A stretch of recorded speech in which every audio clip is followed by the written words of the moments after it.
right to a channel of light fluid.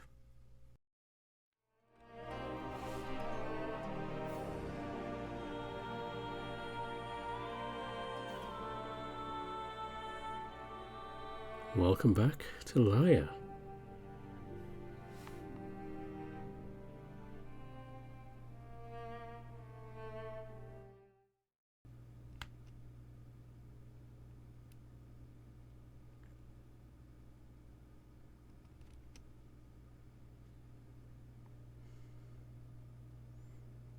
A chilly draft settles on the ground beneath Adrius's hooves.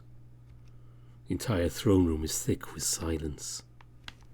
The silence is so strong that one could possibly hear their own thoughts echoing off of the walls. Adrius leans into the throne, the great hunk of wood standing tall in the massive ground beneath. Royal guards clad in snowy white cloaks line the steps up to the tree-like chair, each facing forward, the sunlight bouncing off of their armour. Elizabeth and Leif are positioned on each side of the throne. Liz is on his right, sitting in a small chair placed on the step. She's looking at the ground, deeply lost in thought. Leif stands off to his left, his arms behind his back, rocking back and forth on his taloned feet nervously. The bird was always skittish. What happened this morning has left him more on edge than usual. Adrius drums his hard fingertips on the arm of the throne, his patience draining by the minute. I thought he's already in our custody. Liz looks up from the ground and straightens her posture, glancing Adrius's direction before responding. I'm sure they'll be here any moment now. You have to remember, they are not here to be put on trial. The position they've been put in because of this situation. They've been put between the hammer and the anvil, so to speak. Respectfully, Elizabeth, I don't see it that way. They may not have been caught at the scene of my father's murder, but I feel they're trying just as hard to drag this kingdom into the ground. Your Majesty, I'm afraid I must agree with Minister Rennie. Leif tiptoes forward a bit, trying his best to keep eye contact, but constantly glancing around the room. In my experience with him, he only seems to be a bit eccentric. And explain to me why he tried something so rash. I can't explain that. That is something I am unable to gauge. But don't worry, we're going to find out. Adrius takes a deep breath and slumps into the large chair. The fact that he would attempt something like this. Everything adds up, but it's still so unpredictable. Not only that, but it could ruin everything. Only concern is that finding out might open more problems. If it doesn't, more problems are sure to come our way regardless. I hope to... Liz starts to respond, but she looks in the direction of the large doorway as faint footsteps can be heard approaching. Ah, good. Adrius stands from the throne and watches as two castle guards walk in, their faces stoic. The cat they're escorting, however, looks less than pleased. Even with his slightly annoyed face, Lord Khadaj walks confidently down the hall, following behind the two guards as a few of Khadaj's own Drishyan guards follow behind him. The castle guards stop the Drishyan guards from approaching any further as the cat makes his way up the hall. Khadaj stops a short distance from the steps up to the throne and throws himself into a bow, looking up at Adrius and rising from his lowered position. I had not thought to be summoned so abruptly. But when the guards insisted, well, I guess I had no choice. Your Majesty, was there something else that you needed from me? Adrius toys with his gloves and looks down at Khadaj with a cocked eyebrow. Was there something I had already requested of you, my lord? Well, I've scarcely had the luxury of freedom. Being able to go where I please and do as I like. I only assume there's more restrictions you'd like to put in place. So terribly sorry for the inconvenience, but as you know, we'll be needing you in the next couple of days. Especially considering your role in all of this. That's the least of her. By the way, I'm so glad you decided to bring up the topic. It really does beg the question. Adrius gestures to the southern window. Why, are you trying to leave? The words echo throughout the hall, rising up the ceiling like heat in a cold room. That begs the question of how many flies you have listening on my private conversations.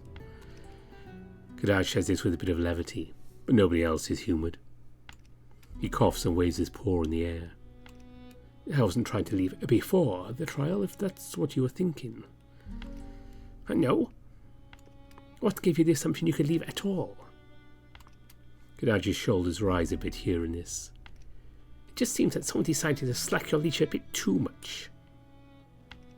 It'll become very tiring after reeling my close advisors at times as troubling as these. A close advisor who is also a suspect, as you know. According to your dogs, at least. Adrius clenches his fist, but his face stays calm. You don't need to remind me, Cat. Khadaj continues. You really suspect I'm not much help in an investigation, aside from answering the questions thrown my way. My next contribution will, of course, take place 4 days from now. Liz leans forward in her seat, her chin resting on a balled-up fist. What is the point you're trying to make? Khadaj shifts his weight to his other leg, looking up at Adrius, his large green eyes piercing his own with a feeling Adrius can't quite describe. I would think that reeling me in wouldn't be on your list of priorities. If you wish to take me on as a witness, I will be here. But right now my usefulness seems to have run its course. At least, not until the trial. Adrius sits back down, running his hands along the arms of his chair impatiently. How you claim you're only making plans to leave after the trial? In a way, yes. Whether you departed now or later doesn't matter. Even leaving after the trial still goes against our agreement with Driss. You understand this, do you not? Oh, of course, I do.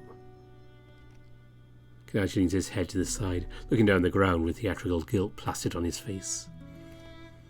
If it helps clear things up, I only wanted to be sure such options would be open to me when the time came. Then I was going to bring the proposition to you, Your Highness. Khadaj gestures to Adrius, who rises in his seat. It is a very peculiar story. Peculiar, yet true. That is one thing people never expect from me, but I tell the truth quite a lot. To me, it doesn't make much sense to make such a proposal without first know whether my retainers would be able to make the journey so soon. I'm sure all of us have figured it out, but just to be clear, what is this proposal? Liz smooths out her robes and straightens her posture, as if to let Khadaj know that he has her full undivided attention. I know that contact with Aaron in my own kingdom has already been made, but I feel it won't be enough to cool the flames, even after this business is settled with our unfortunate Iranian lord. He steps forward a bit. Adrius can't help but be intrigued by what he had planned. He knows that he can't be trusted entirely, but something about this cat strikes his curiosity. As Khadaj tries to continue with his plea, a commotion can be heard coming up from the hallway. The racket gets louder and everyone stands and turns towards the entrance. The guards at the door stand at the ready, while 2 of them go out into the hall. When they return, a few more guards and 2 members of the Royal Guard enter. One of them is Finn, the eagle who usually gets assigned with Bjorn. The other looks to be worse for wear, his arm slung around Finn's shoulder for support. His cape is ripped and armour scuffed and scratched. Adrius quickly realises it's Lyre. His face is wrapped in bandages, with one of his eyes covered up. One would be surprised if he could even speak with the amount of bandages wrapped around his snout. He seems to be able to walk easily, but his head slumping down into the fur around his neck shows he's not entirely with it. Lyre! Leaf scuttles down the steps up to the throne, making his way over to Lyre. Lyre pats Finn on the chest, and Finn lifts Lyle's arm off his shoulder, backing away cautiously and allowing Lyre to steady himself. What happened? Good Lord. Lyre is practically running circles around Lyre, checking him, then making him bend down to get a good look at his face. Oh my, your wounds look terrible. These bandages look awful too. I'm fine. Lyre looks up at Finn. How did this happen to him? Lyre blushes and looks at the ground, and Adrius can't tell if it's from embarrassment or of the commotion Lyre is causing. The wolf looks exhausted, enough to make Adrius' concern almost match his curiosity. A villager found me at the gates of the castle told me that Bjorn was attacking the captain in the markets. I quickly grabbed as many castle guards nearby as I could. We made our way into the village. When we got there, Reed had been beaten to a bloody mess and Bjorn was laying on top of him unconscious. Reed was barely conscious, holding together the best he could. A few guards asked around and townsfolk said Reed was acting in self-defense. One villager said he went for a less violent approach. Once he did, it was over before they knew it. Bjorn's fists were covered in blood and there wasn't a scratch on him. Why did he pass out then? I don't really know for sure. He's currently being taken to the infirmary. It could be his chest pains again. If they got worse, it could have been what caused him to pass out. Lyre turns to Adrius. You see, he's been a bit ill lately. Adrius points to one of the castle guards. Are you there? I need to go with Lyre to the infirmary so you can check on Sir Bjorn. Come back once he no longer needs your services. Lyre walks up to Finn, the eagle towering over him. Are lad's injuries truly as grave as they look? Or is this just a bit too much bandages from someone hoping to be a field doctor one day? He slowly pans his head in the direction of the guards. A few of them try to avoid eye contact. He's all bruised up and bleeding. Like he got punched quite a few times in the sniffer. Well, his eyes was a bit swollen, but I'm pretty sure it wasn't horribly damaged. Lyre tries to speak up, each word coming out slowly and a bit slurred. The bandages around his snout don't help either, acting almost as a muzzle. I can still see. Lyre beckons Lyre to bend down so he can inspect him. The bird lightly claps his face between his gloved wings and slightly lifts the patch on top of Lyle's eye. Your eye looks like it'd be fine with proper treatment. It just got all swollen from being punched so many times. Lyre throws his wings into the air in exasperation. Was the blood even properly cleaned? Heavens! Adrius sinks into his seat, letting out an annoyed sigh. No, I shouldn't judge. It's a good temporary treatment. And nevertheless... Lyre breaks into a small run towards the door, sprinting backwards and calling out to Finn. And make sure to have Lyre brought to me as soon as possible. Of course. The guard that Adrius addressed runs after Lyre, following the small bird out into the hall. Lyre clasps his paw to his face, rubbing the side of his head. Lyre, how are you feeling? Do you remember what happened? Khadaj is now sitting on the steps leading up to the throne, holding his tail between his paws. Right. Lyre attempts to respond. The bandages around his face make it difficult to get even a single word out. He grabs the bandages around his muzzle and stretches them out, allowing him to move his jaw easier. Finn makes a hasty motion, stopping from hurting himself, but he finishes messing with the wraps and continues speaking. I'll be getting new ones in a bit anyway. To answer your question, I feel fine. I've been through worse.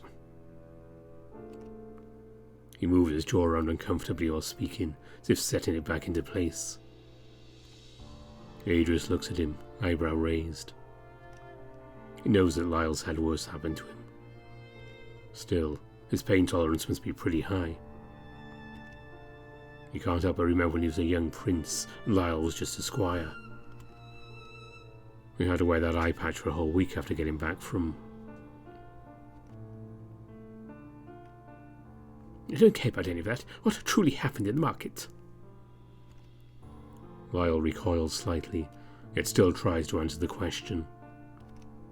Well, Bjorn attacked me, because... Hold on. Everything's a bit fuzzy. I just tried to start over from the beginning. Lyre looks around the room, thinking to himself. After a few moments, he shakes his head in disappointment. I'm sorry. I really can't remember much of what happened. Just feelings and emotions. Everything's a blur. Do you remember when we talked earlier? A little bit, yeah. I remember most of that, actually. Adrius looks in Liz's direction. When did you two talk?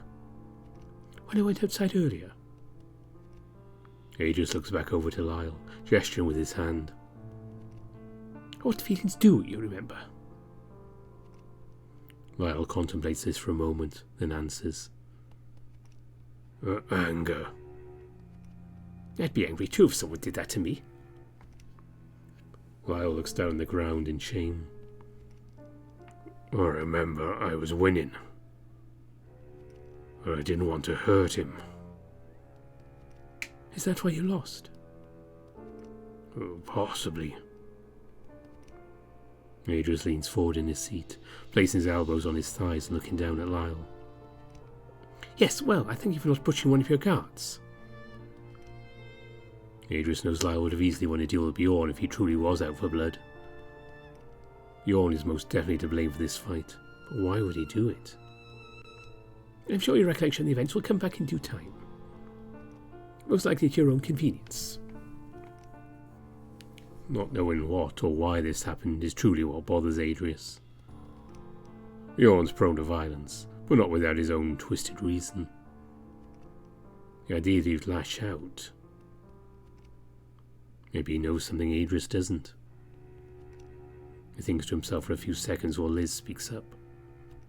Yes, let's hope for a full recovery on both ends. Bjorn will be punished accordingly once he wakes from his hibernation, if all holds true. Adrius nods his head. A member of the Royal Guard causing such chaos needs to be handled with care. No punishment at all is out of the question. Are you free to go, dog? Go, have Lee fix you up. We can't have you looking like that on the day of the trial. Adrius. Adrius holds up a hand, silencing her. And next time, don't lose the fight so easily. A dog who can't keep his subordinates in check doesn't really inspire. Lyre motions to leave in a huff. As he's walking out, Adrius rises from the throne. Better yet, won't you wear that helmet of yours on the day of the trial? Cover up the bruises and whatnot. Can't have your lover seen you like that. Adrius! Set a good example of the Royal Guard for once. Lyle's already leaving the hall, followed by Finn and the few castle guards still remaining. Khadaj's guards also follow behind and stand by the door. Oh, what a show. Liz turns around in her chair, looking at Adrius with disgust in her eyes. It makes his stomach lurch, where he resolves to show no emotion. Must you be so harsh to him? Adrius points to the doorway and gestures the remaining royal guards in the hall. They don't question me in front of them again. Do you understand? Liz has a look of shock on her face for only a moment, before she quickly backs down. Her fist is tightly clenched, where Adrius doesn't notice. Yes. He almost hated saying that, but he can't let her assume that he can be scolded like a child. The more problems Lyre and the rest of them cause, the more his disdain for them grows. Adrius leans back in his chair, his gaze falling upon Khadaj. You'll have to forgive them for the slight interruption. Nothing like that has happened in a long time. Oh, it's all right. When I saw what happened to the captain, I had feared the worst. Why don't we continue from where we left off? What was the proposal you were planning on making? Ah, yes. I understand you've already tried to make contact with Adrius. I'm afraid it won't be enough, however. So what is it you want? Oh, send me instead. At the end of the trial, I'll leave the city and make for Adrius. I can then speak with King Aaron personally. Clear all this mess up and then return once the flames have settled. As your recently appointed Minister of Foreign Relations, I believe this to be the best outcome. Adrius let out a quick laugh. How could we possibly be sure that you would return? There are two very simple reasons. Having spent quite a while there recently, I'm sure Minister René can personally confirm that Astricians are very true to our word. A promise means a lot to us. Adrius looks at Liz, who begrudgingly nods her head. I'm sure you're also aware of the other reason. And that being, I'm not just faithful to one kingdom. Adrius rolls his eyes. Your faith in both Lyre and Adrius is expected. Close, but that's not what I meant. I put my faith in all of the kingdoms. I serve Tigran, not just the kingdom I'm currently helping. Khadaj takes a step up the stairs. Now, do you understand? I wasn't chosen to come here by some king. I volunteered. Lyre's reconnection with Adrius and Aaron is paramount if this kingdom wishes to heal the wounds that have been placed upon it. Those last words caused something inside of Adrius to break. He looks the cat in the eyes, as if his gaze could pierce the back of the feline's head. Reconnection? Cooperation? Khadaj nods his head. Yes, I'm sure there are plenty of reasons why that could be beneficial. The powerful advanced kingdom of Adrius exports many valuables. Gold, so plentiful it covers the desert's shimmering sands. Salt, that precious mineral that preserves our meats. Not only that, but it helps with the flavour too. Would you agree? Khadaj furrows his brow. I suppose. Stone, granite, materials as sturdy as their people. Adrius rubs his hand along the arm of the throne. I'd like to add another pair of exports more common than it was prior. His voice shakes a bit as he raises his tone. No weak-willed rulers incapable or unwilling to solve the problems they create and manage to travel this world stripping everything good from it. Excuse me? That is not the case. Wars have been started over words less blunt than yours. If your father heard you say such things, he can't, and I'm afraid he never will. Neither will my mother. I find myself sitting alone in a court meant for many. My meals are quiet and cold, devoid of motherly concern or fatherly pride.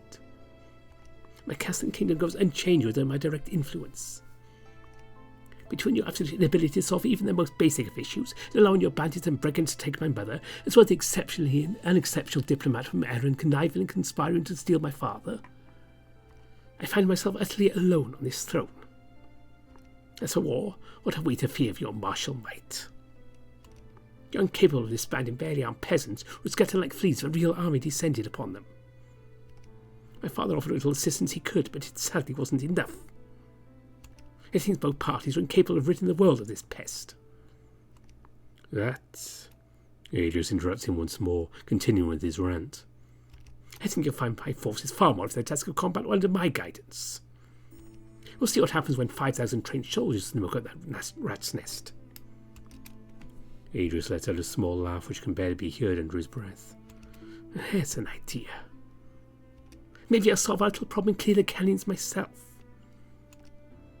Khadaj's tail swishes side to side anxiously as he speaks up. Where are you going with all of this? If you expect me to fight you on this subject, you're mistaken. Although, I must strongly advise against causing tension to Adrius and Lyre. Oh, don't worry. This is all purely hypothetical. I would never dream of doing such things without consulting my loyal Minister of War. He turns to Liz as he says this, her brow furrowed and face filled with concern, yet still managing to muster a weak smile. He returns his gaze back to Khadaj. I'm merely calling out the weaknesses of your kingdom. You understand what I'm saying, correct? The healing of the wounds left on this kingdom is inevitable, while Driss and Aaron continue to let their own wounds fester. As if they have much more important things to worry about. Adrius swings his leg to the side, reclining to his seat further. I can assure you, I'll bring peace to this kingdom if it's the last thing I do. Khadaj gives a worried yet determined look, his eyes glinting in the light from outside. I do as you wish, Your Highness. But what is your verdict on my proposal? Adrius sits on the throne silently, thinking to himself. Letting the cat leave after the trial could serve to be useful. Depends how things turn out in the end. Very well. You want to return home so badly? If all goes well with this trial, you may do so.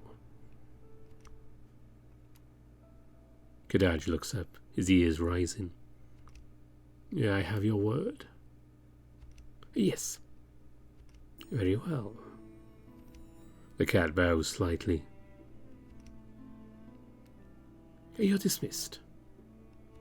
We'll speak of this later if all goes according to plan. Khadaj gives another bow in both Elizabeth's and Adrius' direction.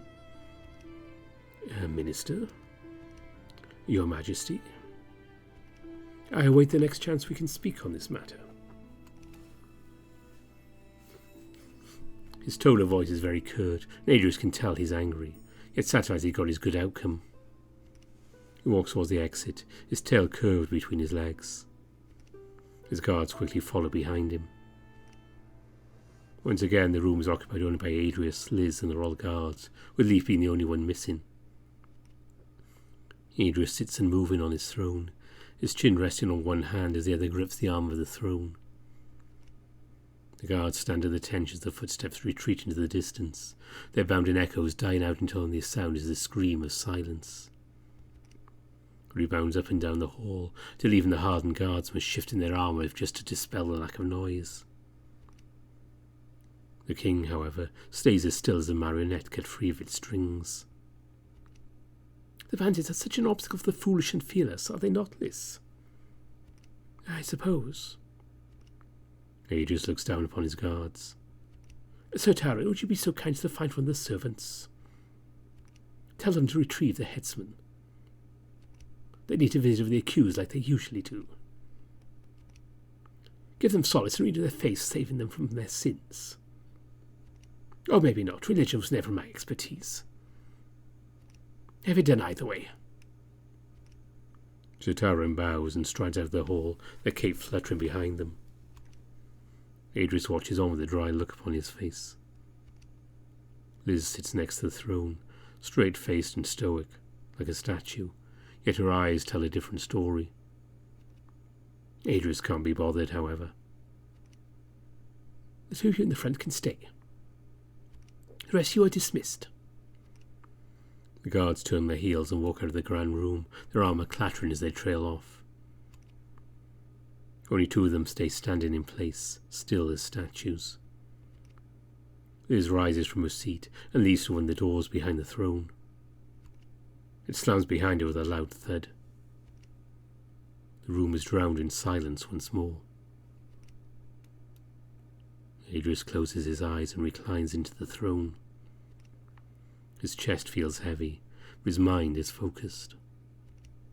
Too focused to rest. Feels as if he's running without moving his body at all. Then it stops. Suddenly, he's one with himself again. Why had he only left his true self behind?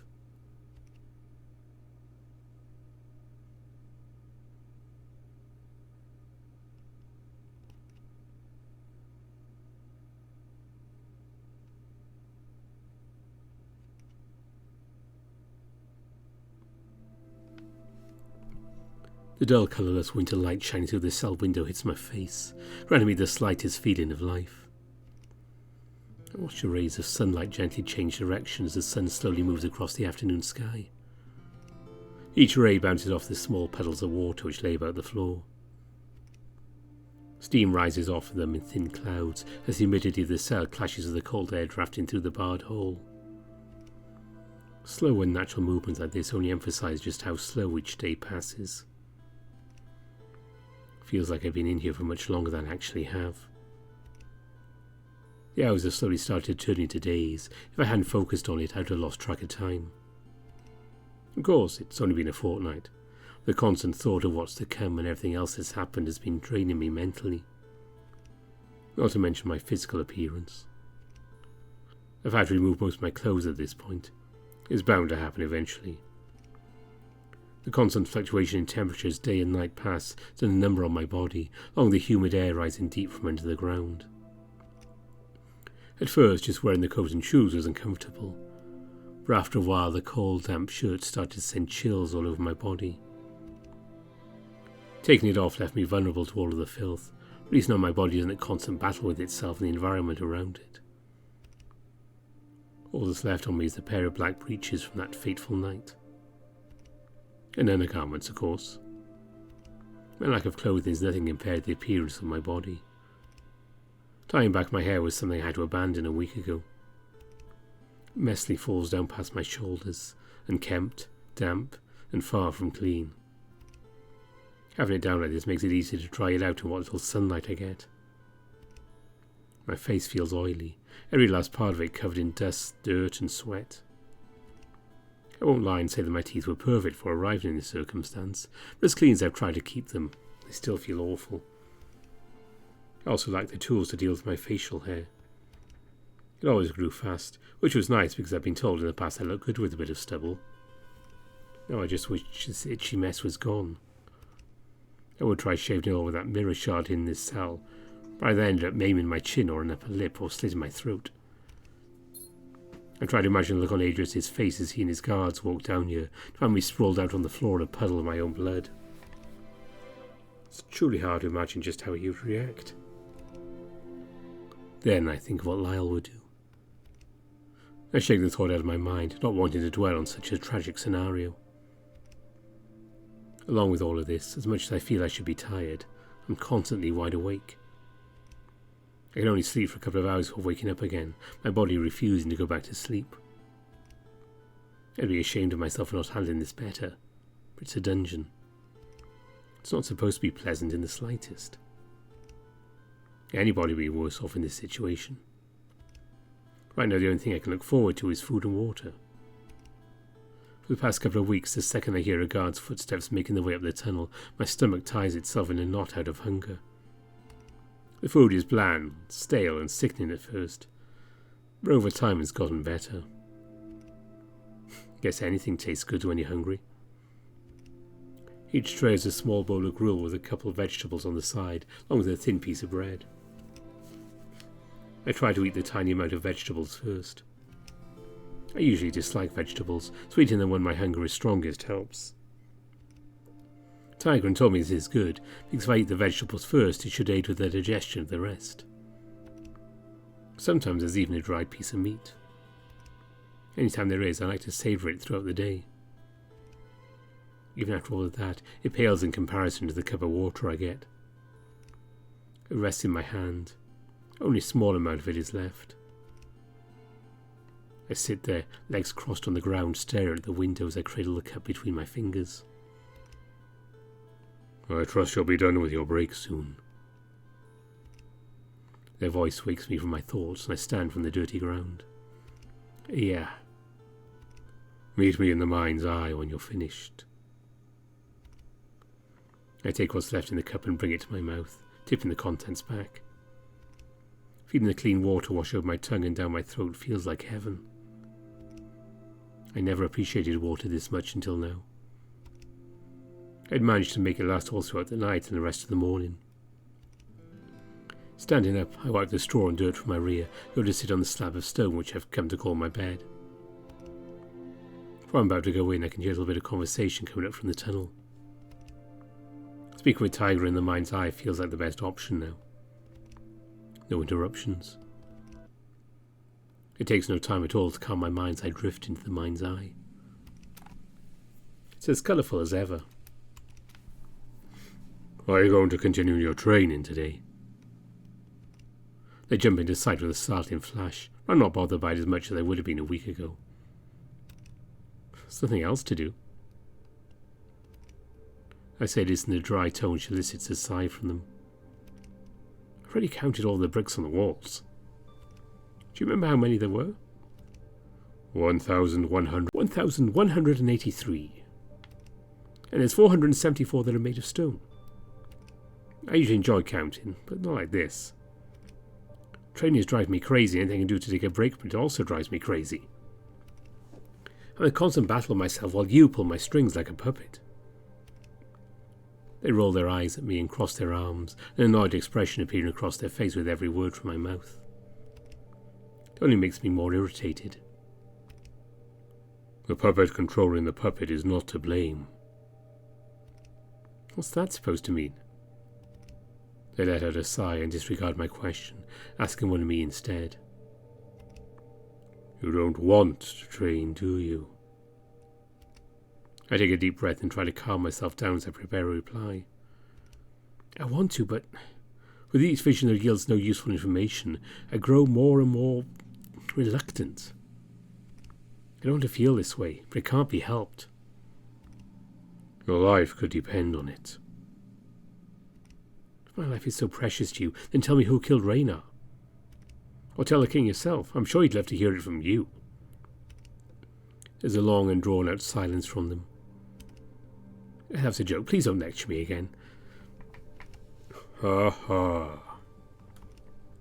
They release out a sardonic laugh. I'm being serious, though. I've been training without a single break for the past few days, and I feel as I'm going insane. Never mind, I am going insane. 2 weeks of being in a dungeon is bad enough, but dragging my mind through endless strain and meaningless visions all in pursuit of a single past memory is difficult. It's maddening. What if it doesn't even matter in the end? You'll never know unless you learn what really happened. No, that's not what I mean. If I do find out who killed him, only give me a slight edge in an already botched trial. Not to mention the possible situation I've been thrown into. I could toss as much proof as I wanted at Adrius and he'd still kick me through the streets and throw rocks at me. And then kill me. Have you really given up that easily? I sigh and shake my head slowly. No. I'm just choosing to see things realistically.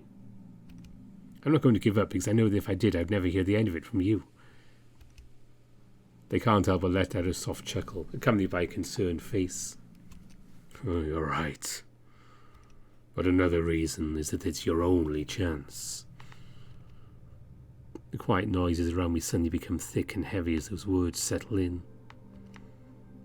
I assumed it to be the only outcome so far, but... Do you think I could escape a death sentence even if I'm guilty? Oh, it's possible. Not likely, though. People have been put to death for less than killing a king. Thanks, Tigrant. What? I'm only seeing things realistically. Again, very funny. I should probably go back. There's a short pause as the colourful mist lightly glide past our figures. They speak up, their voice filled with levity. You really should continue your training, though. I can sense you're getting better with each time you delve into the past. Their words of encouragement are nice. I can't help but feel their words don't ring true. The closer these visions get to the present, the harder it is to have them. It's like time is a road and a tree has fallen in the path.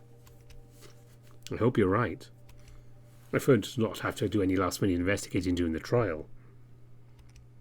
They laugh to themselves, still wearing a face full of concern and guilt. That would be preferable. I give them a slight wave before taking my leave. They awkwardly raise a paw, and I see the slightest hint of a smile. Seeing this makes me think for a moment there could be hope, as much as I doubt it.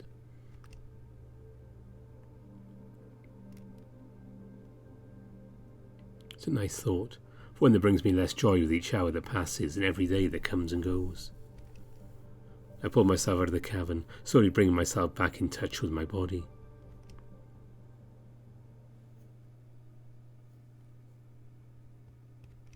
When I'm back, everything is the way it was before. The sun is still slowly sinking in the sky. I can hear chatter coming from up the tunnel. I get up and walk over the wall across from me and sit down, positioning myself in the sunlight. Once I'm comfortable, I prepare to dive into another vision as I've done before. As I sit there trying to concentrate, the noise stops and I hear footsteps coming in my direction. They sound like hooves. It's most likely Adrius coming back to aggravate me some more. I sit there with my eyes fixed on the wall in front of me, ready for him to round the corner wearing his classic face of disgust. The footsteps get heavier though. I wonder if it really is Adrius. They're slow and thud on the ground like someone banging rocks against the floor. The person steps in front of the barred-off doorway and quickly realises it's definitely not the deer. Before me stands a large horse in a thick black cloak. Its face is masked and I can see only his large brown eyes as they peer at me from behind the hood. I've only ever seen horsemen outside in the village, but seeing one this close indoors allows me to realise just how big they are. He's taller than Lyre, and possibly even larger than Bjorn. He has his fist firmly placed on his hip, but it's not how one would usually picture it. Unlike when Lyre would confidently place his paw on his hip, it almost looks like he's supporting himself. Like he had a hurt back and was applying pressure. His robes are ragged and loose, falling down around his broad shoulders and coming to an end at his waist. A golden medallion is placed on his thick neck and shines with the symbol of Tigran.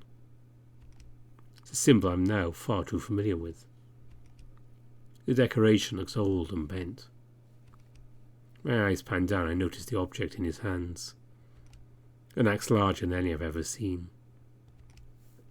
The handle is made of a long, gnarled piece of wood, and the blade is crescent-shaped.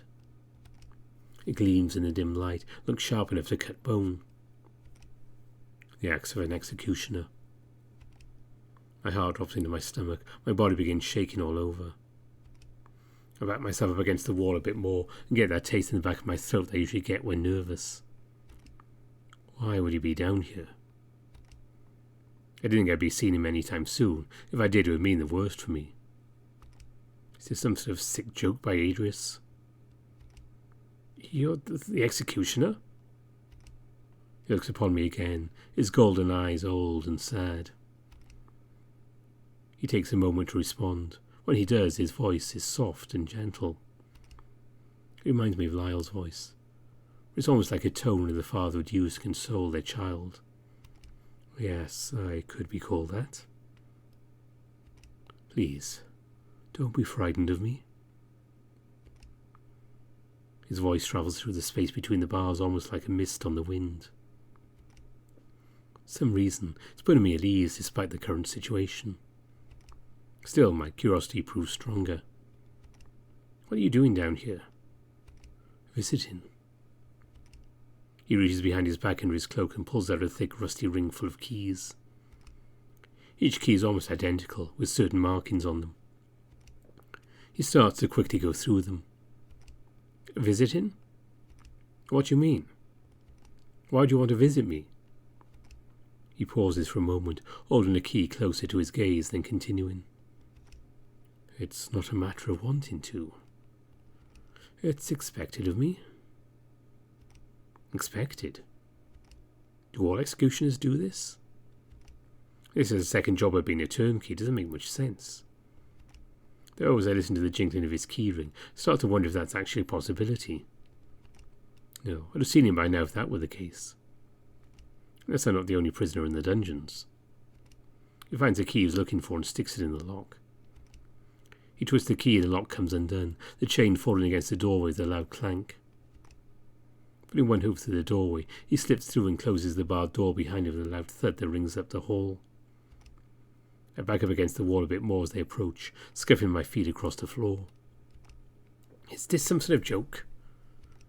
He stops where he stands, his tail flicking slightly as he looks down at me with a perplexed gaze. I'm not very good at jokes. Then why are you down here?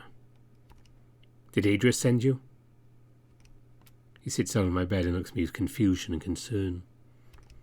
He rests his axe against a great slab of rock, the light shining off of it and casting a glare on my eye. I have to tilt my head slightly so I'm not being blinded. I believe he did, but I would have come down either way. Why? Because I have to. I hunch over and hug my knees, keeping my eye on him. His eyes look like golden coins, shining dimly behind his shrouded gaze. Oh, yes. I've forgotten that you're not from here. He looks me up and down for a moment. They do things differently in Erin? I let my body relax a bit and reply, the words trapped in my throat. I don't know. I've never been in prison before. The horseman takes a breath and leans against the wall behind him. I just figured seeing you come down here only meant certain death. That's not the case. I can assure you that I haven't come down here to kill you. I'm no butcher. But you're the executioner. He leans forward with a jolt as if he'd realised something important. There are many misconceptions about people in my line of work. I know in Erin they do things a bit differently, but this applies to everyone. As I slowly rock my body, I watch as he looks me in the eyes with his thoughtful gaze. Eye contact is something he seems to be very good at. A bit too good for my taste, I find that it feels like he's staring into my soul. These misconceptions, what are you referring to? We are merely tools of the justitia.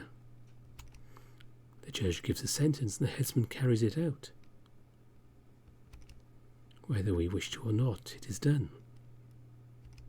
I don't see how this makes things better. It also doesn't explain why you're down here. My sentence has been passed, let alone the trial.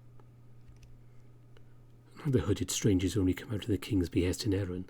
I have other jobs. Used as a tool for death, my purpose is holier than most. You're religious, then? As much as one can be in this time. However, it's unnecessary for me to prattle on about that. There will be time to speak about it later. It is the duty of a headsman to bond with the accused and guide them to the path of acceptance, whether they are innocent or guilty. You're here to bond with me. 5 centuries ago, the men of the church might have come down here too. Men of the church? Oh, yes. There were plenty of them from Briss who had come north to spread word of God. And how could King Rune turn them away when his own interest in religion was as strong as theirs? Why would they visit prisoners, though? They would come down here and try to convince the prisoner to confess their sinful acts. Show them illustrated scripts from the old tomes. Holy teachings and whatnot. I sit up and rub my hands together in nervousness. I look up at the shackles hanging off the wall behind him, their rusted chains and clasps making my wrists feel uncomfortable just by looking at them. You're not here to do that, right? I know. That's not why I'm here. I don't care if you committed murder. It doesn't matter to me. Why not? Because it's not for me to decide. I am merely the axe. Nothing more. Please explain your goal again. I'm getting a bit confused. My goal is to help you come to terms with your future. I throw my hands into my lap and tilt my head. Future? The trial approaches and your days are possibly numbered. I'm here to help in any way I can, as is the duty of a headsman. Their words cause an empty feeling to appear in my chest. As if someone just pulled my heart from my body. Just a fleeting moment, nothing seems to matter anymore. My thoughts go only to one place. It's the last place I'd have expected them to go, but it makes sense the more I think about it. Snow crushed between my hands. Breath just barely holding on to the inside of my lungs. I feel my chest start to rhythmically beat, sending a hot feeling throughout my body. I look around and find anything to take my mind off this feeling. Look over to the cell doors that rest in the archway, slightly ajar. Why didn't you lock the cell? Because I know you won't try to leave. How? Because you're smarter than that. What's your name? He shakes his head, looking away and sighing. I can't tell you that. I'm sure you'll find there's a bit of good in not knowing my identity.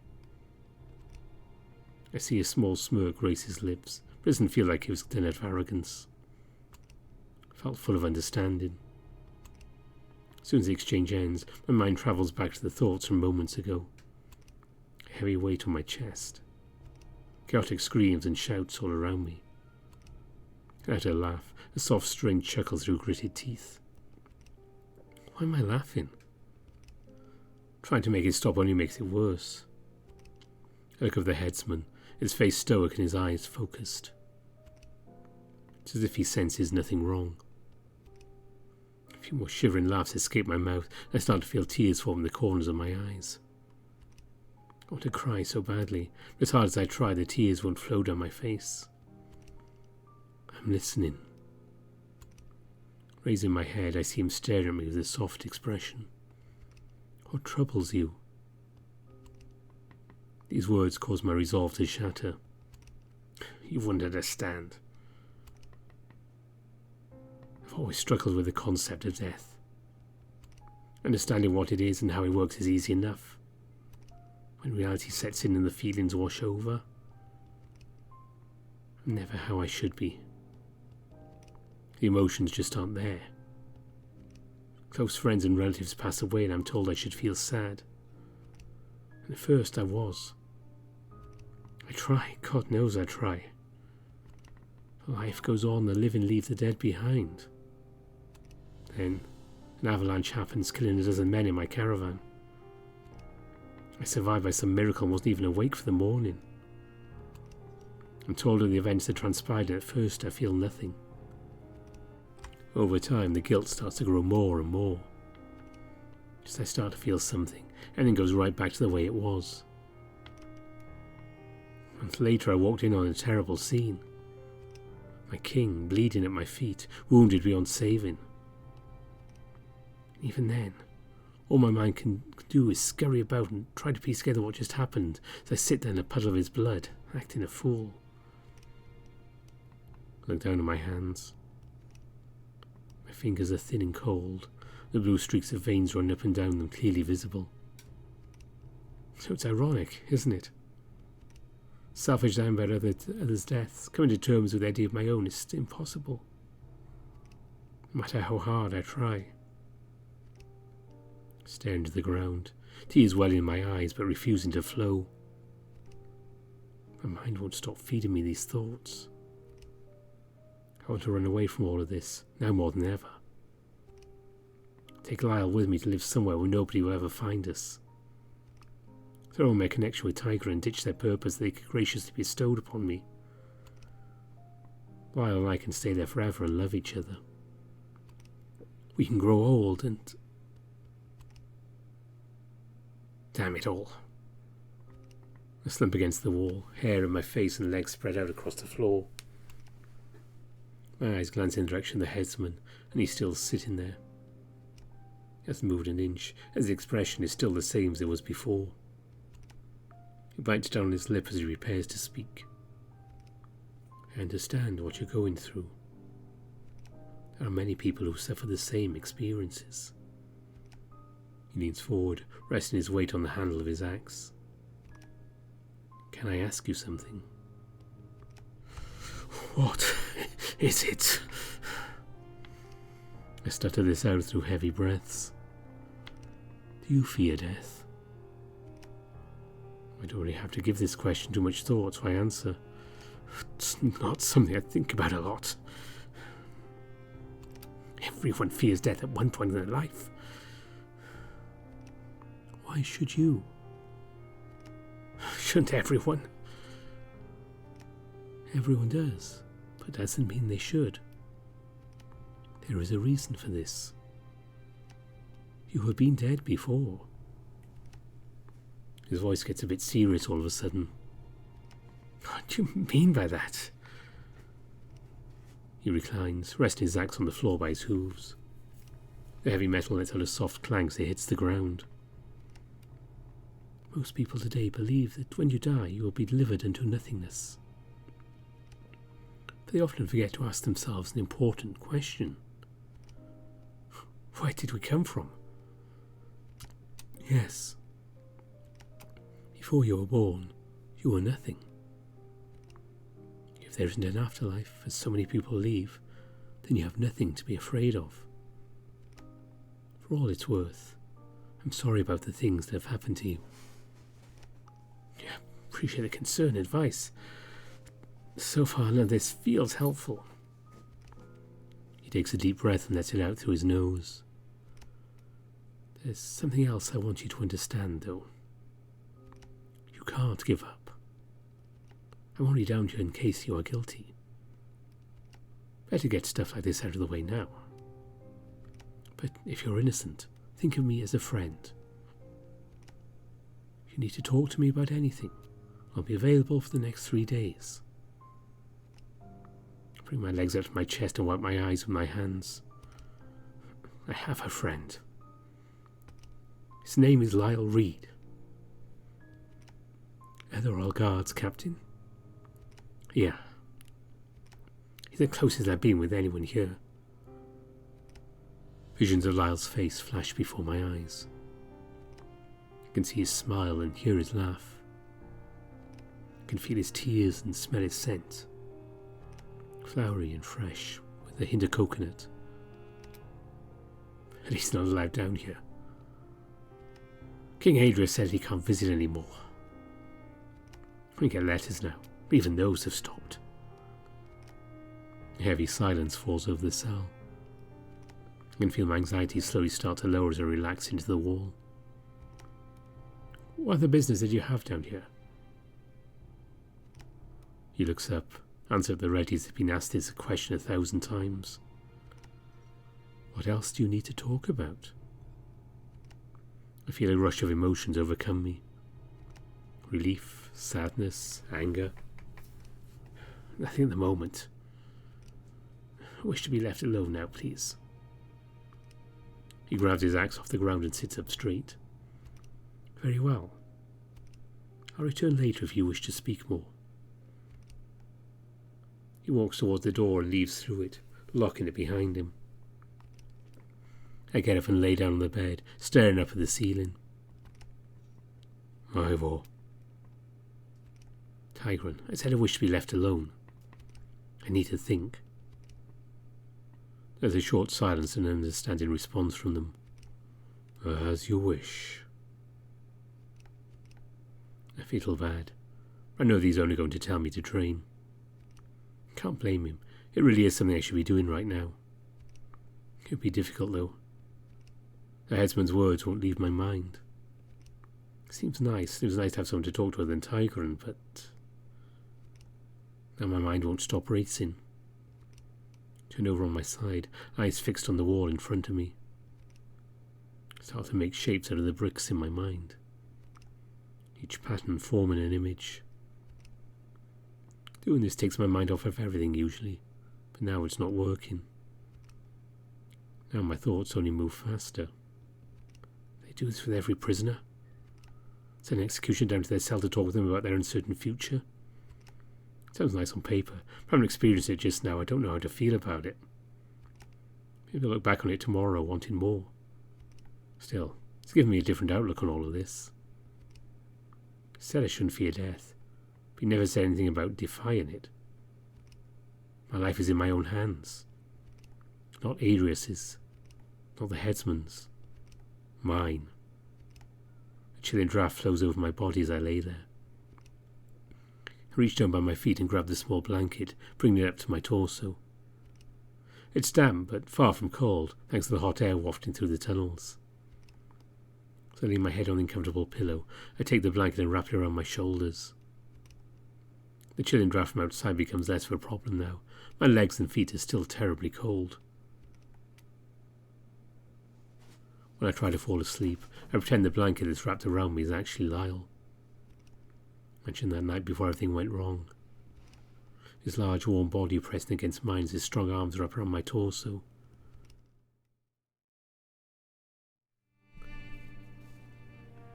That seems like a good place to leave Lyre for the moment. Of course, we'll be returning to it before too long. And also be returning to Nevin pretty soon. We also have the smoke room to come up and have a couple of new things I need to start working on. So that will be hopefully sometime this December. And of course, almost, well, it's 5 weeks from the end of the year. So probably Lyre will be next year or we run back, but early January, I imagine. So there's a few more things to come up, as I say.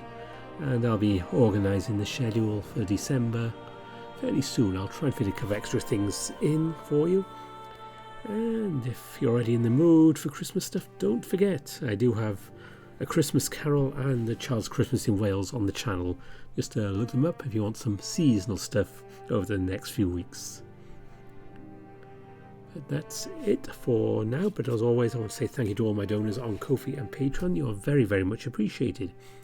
And my top patrons are Andy Peng, Smuto, Omar, Nova Starburn, Harvest Mouse Productions, Bieka, Rafu, Kartek, Govers Vissa, Lexi Bucciarati, Bastian, Brian Hall, Tiger Cub, Ida Corval, Anubis Silverwind, Dissonance, Grizz, Spiderling, Kopi, Cindy Dragowolf, Evan King, Exac, Aaron Fox, Mohammed Al-Zamal. So special thanks to all of them. And until next time, thanks for watching and bye for now.